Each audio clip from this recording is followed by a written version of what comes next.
Fixe.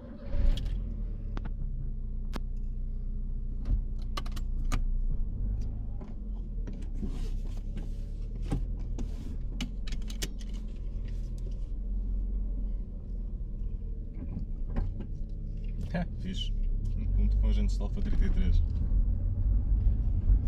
Não é incomum ver-se, por acaso.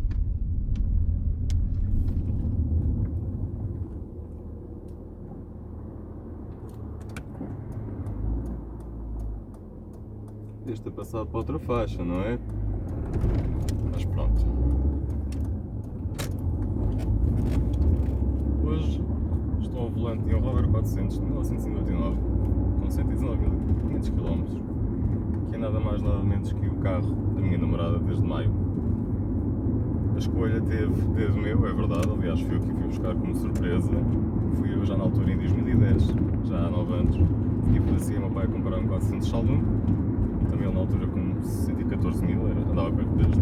Neste momento com 190 e tal mil. O carro está muito acabadinho, eu gostava muito de ter ficado com ele, mas se calhar um projeto para mais tarde, se eu chegar a concretizar. Há duas razões para eu estar a conduzir este carro hoje. Uma é simplesmente porque eu queria mostrar. A segunda é porque este carro está com umas fugas de óleo pela tampa das válvulas, pelo berço das árvores de canos, e tem uma fuga exterior pequena pela própria junta da cabeça, aparentemente, que não é comum. Geralmente eles não falham desta forma nestes carros, misturam óleo com água, toda a gente sabe disso. E acrescentei óleo e quero ver que tipo de consumo, que tipo de perda de óleo é que ele está a ter, antes de eventualmente o levar para alguma viagem maior. Este carro não tem andado no último mês e meio. A minha namorada tem tido carro de empresa.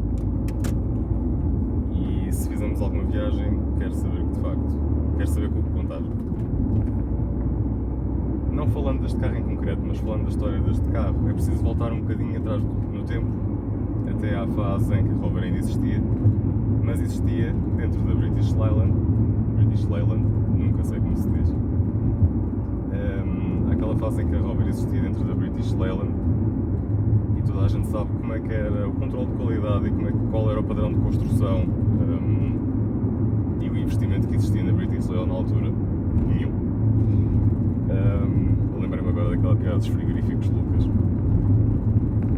Na altura a Rover precisava de um parceiro para desenvolver um carro mais fiável, mais sólido, melhor construído.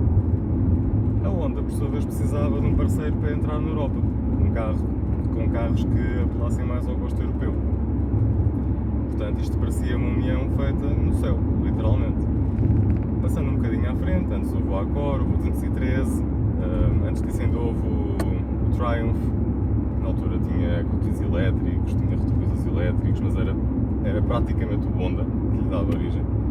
Passando um bocadinho à frente, chegou a hora de desenvolver um carro no final dos anos 80 para o segmento familiar, pequeno familiar. Apareceu então o Concerto e o XW, o Rover 400, conforme a carroceria.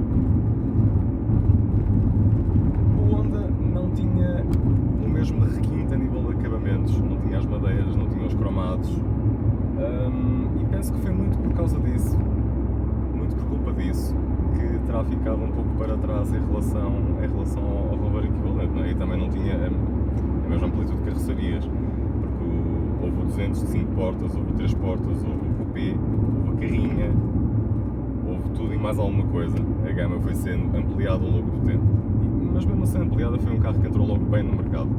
Tinha aquele apelo que outros carros da altura não tinham. Comparamos um Score 1300 CLX, cá em Portugal, por exemplo, com um 214 GSI e caramba, são mundos muito diferentes. E nem vamos falar na estrada, o pobre Score com 1260 cavalos contra um 214 dos primeiros, monoponto com 95 cavalos. Não tem nada a ver. Mas voltando atrás da conversa, o Concerto não foi tão bem sucedido como o 400. Mais tarde, ainda assim, continuando com a parceria, o Civic seria feito, o próximo Civic seria feito em Swindon, no Reino Unido também. Não muito longe de Birmingham, onde é feito, trava bem este carro, não muito longe de Birmingham, Longridge, onde era feito este carro. Mas quando a Rover chegou, para a parceria para este carro, já a Honda tinha finalizado o design, praticamente.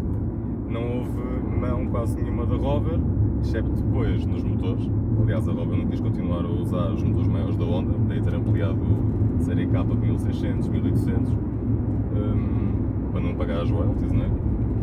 Não só não quis usar os motores, como obviamente a insonorização é superior, os acabamentos são ligeiramente diferentes e a frente e a traseira são diferentes. E mais do que isso, há uma versão de 4 portas, que é o Saloon, que o Civic nunca teve a Aerodeck, a carrinha. Mas foi diferente, e a verdade é que quando saíram, e esta é uma queixa que leio muito no Reino Unido, não tanto em Portugal, quando saíram, em comparação aos últimos 214 SI, por exemplo, o carro parecia não ter o mesmo apelo. Estamos a falar de carros que saíam, por exemplo, com os piscas laranja ainda à volta, ao contrário dos últimos 200, nas versões mais básicas, não tinham um grande equipamento, não tinham um grande apelo, parecia um carro mais pobre do que o 200, apesar de ser um carro superior em algumas coisas. Uma delas até é o comportamento e conforto, mas falamos disso no outro dia. É um carro superior em algumas coisas, mas nessa não era. Depois na altura, ok, o motor Twin Cams a 6 válvulas, sim, o motor continuava a ser se calhar o melhor 1400 da categoria, e mesmo 1600 também era rápido para o carro que é, e era um motor elástico e não demasiado gastador, embora isso nunca tenha sido forte.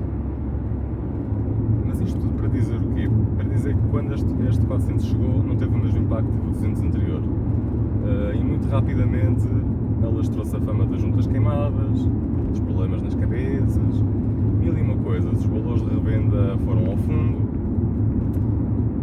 A Rover não teve dinheiro para substituir o 400, teve de fazer o 45. Na altura a BMW canalizou esse dinheiro para o 75.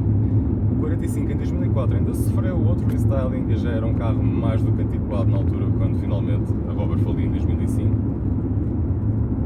Mas uma coisa é certa, estes carros, hoje em dia, se encontrarmos um em condições, são excelentes burros de carga, digamos assim. São bons carros não diria carro de trabalho, porque cá isso tem uma conotação diferente, mas são carros que cumprem.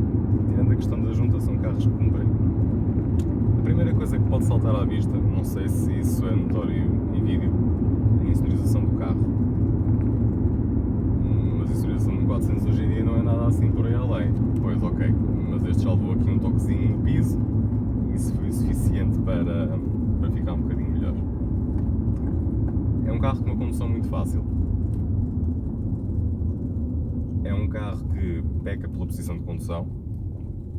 O banco é um bocadinho alto demais. O apoio lombar força-nos as costas um bocadinho para fora. O pedal de embreagem não está nivelado com os outros. Depois temos aqui a questão, por exemplo, dos botões de vidros elétricos no meio. Não é o meu sítio preferido. Há aqui meia dúzia de coisinhas, digamos assim. O apoio do braço não é um apoio de braço, é um apoio de cotovelo. Mas por outro lado, é um carro cujo interior resiste bem à passagem do tempo. Estamos a falar de um carro em que não há praticamente plásticos riscados, não há coisas, minto, há uma coisa partida, o plástico do quadrante, que até é das coisas mais fracas neste carro. Mas é um carro cujos materiais se aguentam bem, é um carro que hoje em dia, com o kit de madeira das madeiras das portas e aqui, ainda tem um aspecto minimamente requintado. É um carro em que se entra e é acolhedor, não há outra maneira de dizer. Mas é um carro cujo motor é muito suave, um carro com uma suspensão muito confortável. Claro que não está ao nível de um Citroën hidropneumático, não é? Mas é um carro que ainda por cima com estas jantes de 14 polegadas é um carro muito confortável. A nível de comportamento, nunca foi o carro mais inspiring, digamos assim. Não é um Focus, não tem aquela dinâmica mais apurada. No entanto, poderia ter, e teve no ZS, com as várias alterações que foram feitas, a caixa de direção, tiragem das molas, por aí fora. Porque a base é muito evoluída e isso é uma das benesses de ser uma plataforma da Honda. Suspensão independente atrás, para começar. A questão é que o compromisso neste carro está virado para o conforto e não para o comportamento. É um carro seguro, é um carro ágil até, e isso vê-se em cadeados de curvas, mas não é um carro de atacar, digamos assim, uma serra e de pôr um sorriso de orelha a orelha. É um carro agradável de conduzir e é um carro que satisfaz. Estes vidros têm um pequeno pormenor, com o tempo os raspadores ficam levantados, não fazem contacto na porta. É preciso dar um toquezinho no botão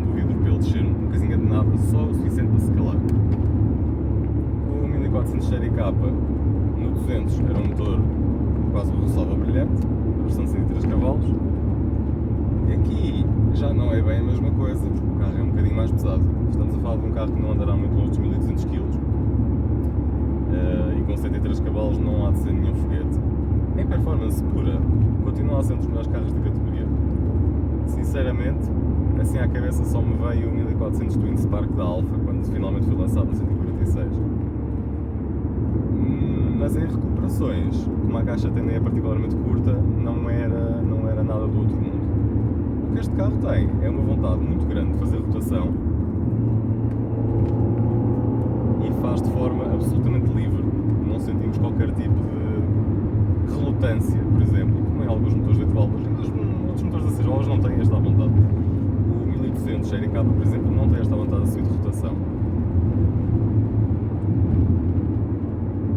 Este tem, e até vamos fazer aqui um pequeno teste, porque para além do à vontade, ainda temos esta banda sonora.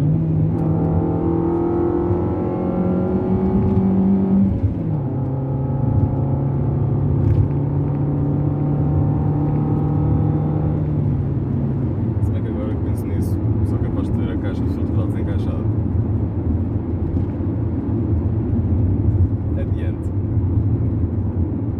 Não é um carro com muita força em subidas carregado, mas é um carro que, se reduzirmos, vai fazer barulho, mas também anda.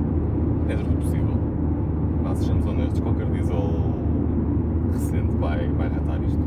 É um carro que é particularmente bom para estes dias um bocadinho mais sombrios, em que vamos aqui dentro de tweets fechados, ouvir uma boa música, como no meu caso neste momento, mas tudo bem.